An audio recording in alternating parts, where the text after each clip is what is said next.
샬롬 사랑하는 주예수교회 성도 여러분, 오늘은 7월 25일 금요일입니다. 오늘 이제 주예수 여름문화학교의 마지막 날입니다. 지난 2주간 주신 하나님의 은혜와 사랑, 또 지역의 복음을 알릴 수 있는 시간이 됨에 감사드립니다. 모든 후원하신 또 기도해 주신 성도님들께 감사드립니다. 오늘 저녁 7시 반에는 풍찬열기 금요기도회가 본당에서 있습니다. 우리 이열치열의 더위를 이기고 영적으로 깨어 더욱 기도하고 찬양하는 시간이 되기를 바랍니다. 오늘 찬송가는 새 찬송가 539장입니다. 너 예수께 조용히 나가. 함께 찬양하시겠습니다.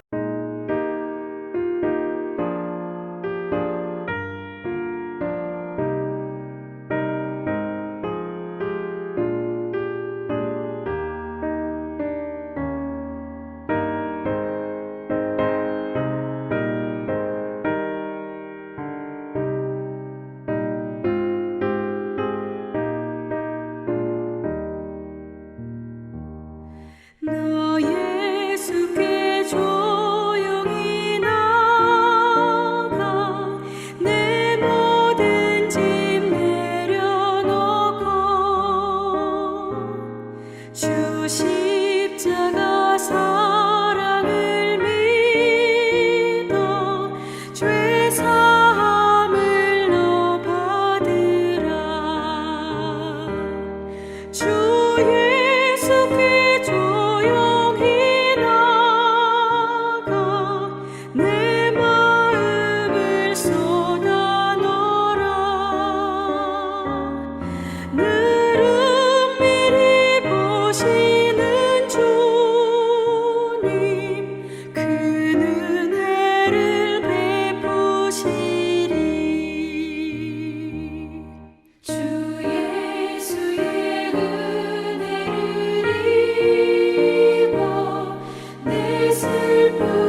아멘. 오늘도 주님 앞에 나아가 우리의 모든 마음을 주 앞에 쏟아 놓습니다. 오늘 말씀은 에스겔 6장 1절부터 14절까지의 하나님의 말씀 함께 나눕니다. 여호와의 말씀이 내게 임하여 이르시되 인자야 너는 이스라엘 산을 향하여 그들에게 예언하여 이르기를 이스라엘 산들아 주 여호와의 말씀을 들으라.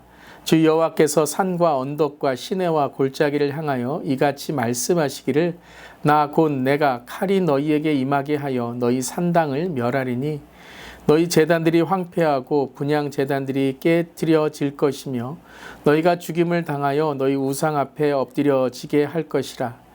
이스라엘 자손의 시체를 그 우상 앞에 두며 너희 해골을 너희 제단 사방에 흩으리라. 내가 너희가 거주하는 모든 성읍이 사막이 되게 하며 산당을 황폐하게 하리니 이는 너희 제단이 깨어지고 황폐하며 너희 우상들이 깨어져 없어지며 너희 분향 제단들이 찍히며 너희가 만든 것이 폐하여지며 또 너희가 죽임을 당하여 엎드려지게 하여 내가 여호와인 줄을 너희가 알게 하려 함이라. 그러나 너희가 여러 나라에 흩어질 때에 내가 너희 중에서 칼을 피하여 이방인들 중에 살아남은 자가 있게 할지라. 너희 중에서 살아남은 자가 사로잡혀 이방인들 중에 있어서 나를 기억하되 그들이 음란한 마음으로 나를 떠나고 음란한 눈으로 우상을 섬겨 나를 근심하게 한 것을 기억하고 스스로 한탄하리니 이는 그 모든 가증한 일로 악을 행하였음이라. 그때야 그들이 나를 여호와인 줄 알리라. 내가 이런 재앙을 그들에게 내리겠다 한 말이 헛되지 아니하니라. 주 여호와께서 이같이 이르시되 너는 손뼉을 치고 발을 구르며 말할지어다. 오라 이스라엘 족속이 모든 가증한 악을 행함으로 마침내 칼과 기근과 전염병이 망하되 먼 데 있는 자는 전염병에 죽고 가까운 데 있는 자는 칼에 엎드려지고 남아 있어 애워싸인 자는 기근에 죽으리라. 이같이 내 진노를 그들에게 이룬즉 그 죽임당한 시체들이 그 우상들 사이에 제방 사방에 제단 사방에 각 높은 고개 위에 모든 산 꼭대기에 모든 푸른 나무 아래에 무성한 상수리 나무 아래 곧 그 우상에게 분향하던 곳에 있으리니 내가 여호와인 줄 너희가 알리라. 내가 내 손을 그들의 위에 펴서 그가 사는 온 땅 곧 광야에서부터 디블라까지 황량하고 황폐하게 하리니 내가 여호와인 줄을 그들이 알리라. 아멘. 하나님의 말씀입니다. 하나님 말씀에 감사합니다. 자, 바벨론 느부갓네살 왕으로 인해서 이스라엘의 남유다는 2차 침공을 당하게 되고요. 이제 바벨론으로 포로들이 끌려가게 됩니다. 그때 2차 침공 때에 바벨론으로 끌려간 선지자가 이 에스겔 선지자인 것이죠. 그러니까 이때에 이 1차, 2차, 3차까지의 이 바벨론의 공격이 얼마나 이 정말 잔혹했는지를 알게 되며 그 이유를 이제 말씀을 통해 하나님의 심판이 임하고 있는 것을 또한 전하고 있는 것이죠. 오늘 2절과 3절은 이렇게 전하고 있습니다. 우리 2절, 3절 함께 보겠습니다. 인자야 너는 이스라엘 산을 향하여 그들에게 예언하여 이르기를 이스라엘 산들아 주 여호와의 말씀을 들으라. 주 여호와께서 산과 언덕과 시내와 골짜기를 향하여 이같이 말씀하시기를 나 곧 내가 칼이 너희에게 임하게 하여 너희 산당을 멸하리니.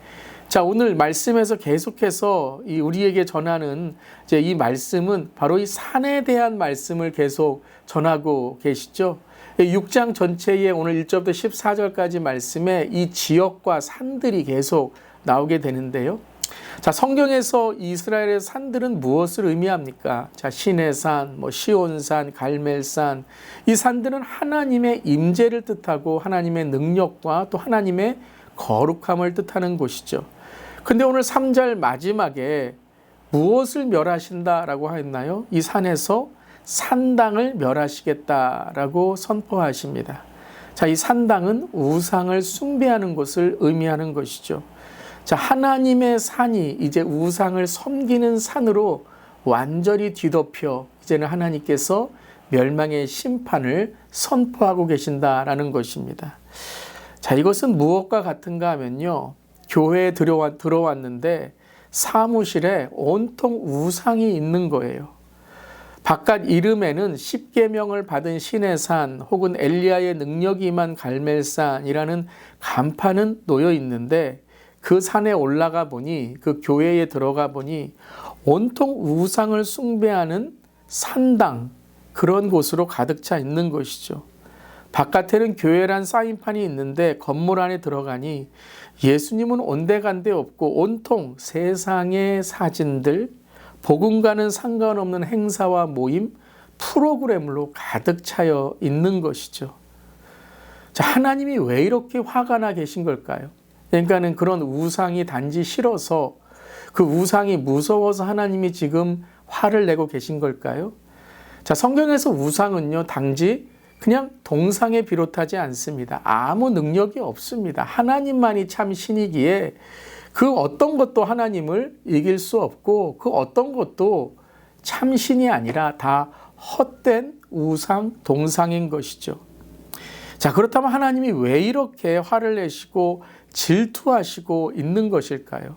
자, 그것을 우리가 9절에 한번 보도록 하겠습니다. 자, 9절 말씀입니다. 너희 중에서 살아남은 자가 사로잡혀 이방인들 중에 있어서 나를 기억하되 그들이 음란한 마음으로 나를 떠나고 음란한 눈으로 우상을 섬겨 나를 근심하게 한 것을 기억하고 스스로 한탄하니니 이는 그 모든 가증한 일로 악을 행하였음이라. 자, 왜 그렇게 하나님께서 우상 숭배 또 이렇게 능력이 없는 우상들을 정말 자기의 삶에 두는 것을 싫어하시는 걸까요? 그것은 하나님을 떠나게 하기 때문입니다. 마음을 하나님께 멀어지게 하기 때문입니다. 그러니까 하나님이 무능력하기에 그 우상의 능력을 무서워하거나 화를 내고 질투하시는 그 우상 자체가 아니라 하나님을 떠난 하나님의 백성, 하나님이 있어야 될 하나님의 교회, 하나님을 지켜야 될 하나님의 마음이 하나님을 떠난 것에 대해 하나님은 안타까워 하시는 것이죠. 하나님의 백성들, 하나님께 돌아올 영혼들을 향하여 하나님께서 부르짖고 계신 것입니다. 자, 너무나도 멀리 떨어져 있기에 이제는 소리를 치고 화를 내야 그들이 들을 수 있는 것이죠. 심판과 멸망이라는 이 정말 가장 끝에 가혹한 그런 단어를 써야지만 그들이 듣고 쓴 약을 먹어야지만 병이 고쳐지고 수술을 해야지만 이제는 그 썩은 부분을 도려낼 수 있는 것이죠. 바로 하나님께 돌아오라 라고 주님께서 울부짖고 계시는 것입니다. 자, 한번 댓글에 이렇게 달아볼까요? 하나님께 돌아가자. 여호와께 돌아가자. 자, 이런 찬양도 있지 않습니까? 여호와께 돌아가자. 우린 돌아서도 그는 변치 않네. 여호와께 돌아가자. 우린 넘어져도 그 사랑 영원하네. 자, 이런 찬양, 여러분 왜 우리에게 하나님의 사랑을 전하고 있는 걸까요? 여호와께 돌아가는 것이 우리에게 하나님의 사랑을 깨닫는 일이기 때문입니다. 그렇다면 어떻게 우리가 하나님께 돌아갈 수 있게 되겠습니까? 자, 9절의 말씀 마지막에 이렇게 나와 있죠. 나를 근심하게 한 것을 기억하고 스스로 한탄하리니. 자, 주님의 근심, 주님의 마음이 느껴져야 돌아갈 수 있다라는 거예요. 고린도후서 7장 10절에 하나님의 뜻대로 하는 근심은 후회할 것이 없는 구원에 이르게 하는 회개를 이루는 것이요 세상의 근심은 사망을 이루는 것이다 라고 말씀하십니다. 자, 근심에도요 거룩한 근심이 있어요. 거룩한 근심은 우리에게 하나님의 뜻을 알게 합니다. 한번 따라해 보시기 바랍니다. 거룩한 근심은 하나님의 뜻을 알게 합니다. 그렇습니다, 여러분. 우리는 걱정, 근심이 없는 삶만을 구합니다. 하지만 때로는 우리가 근심해야 되고 고민해야 되고 돌아봐야 됩니다. 하나님의 마음을 알도록 회개해야 되고 또 우리의 삶이 얼마나 하나님과 멀어져 있는가를 근심하고 어떻게 주님께 돌아가야 되는지를 또한 우리의 삶에 계속해서 생각해 보아야 되고 묵상해 보아야 됩니다. 자, 하나님의 무게가 우리를 살리는 것입니다. 어떤 한 선교사님이요, 이제 뒤에 적군들이 쫓아오고 이제 그 마을의 사람들이 쫓아오는데 앞에 강이 있었습니다. 그 강은 물살이 너무 셌습니다. 그때 하나님께 기도하며 하나님, 이 물살을 어떻게 이 헤치고 갈 수 있을까요? 라고 했을 때 큰 돌을 집어라 라는 하나님의 음성이 들렸다라는 거예요. 아니, 하나님 지금 죽게 되었는데 왜 이 큰 돌을 집으라고 하십니까? 라고 했을 때 순종하고 그 큰 돌을 듣고 그 강으로 들어갔을 때 강의 물이 그렇게 셌지만 그 돌의 무게로 인해서 강을 무사히 건널 수 있었다라는 것입니다. 때로는 그렇습니다. 우리에게 있는 근심, 때로는 우리에게 있는 하나님의 무게가 우리에게 죄에서 멀어지게 하고 사탄을 이기게 하고 때로는 우리의 자신이 죄를 이기고 사탄을 이기는 하나님의 은혜를 경험하게 하는 것입니다. 오늘도 하나님의 무게를 경험하고 하나님의 무게로 살아가는 진중하고 진실된 우리 모두에게를 간절히 기도합니다. 오늘 두 가지 기도 제목입니다. 2주간 우리 주 예수 여름 문화학교를 통해 주신 기쁨과 또 기대에 감사드리며 더욱 지역의 복음과 사랑을 흘려보내는 교회가 되게 하여 주시옵소서. 거룩한 근심을 통해서 하나님의 뜻을 알게 하시고 하나님의 마음을 전하는 진중하고 진실한 무게가 있는 그리스도인들 성도가 되게 하여 주시옵소서. 오늘 이렇게 나아가는 우리 모두 되기를 바랍니다. 기도하시겠습니다. 하나님, 부족하고 연약한 우리들을 택하셔서 세상의 중심에 두시고 하나님의 이름을 알리게 하시려고 우리를 하나님의 성도로 또 하나님의 백성으로 세우신 주님 감사드립니다.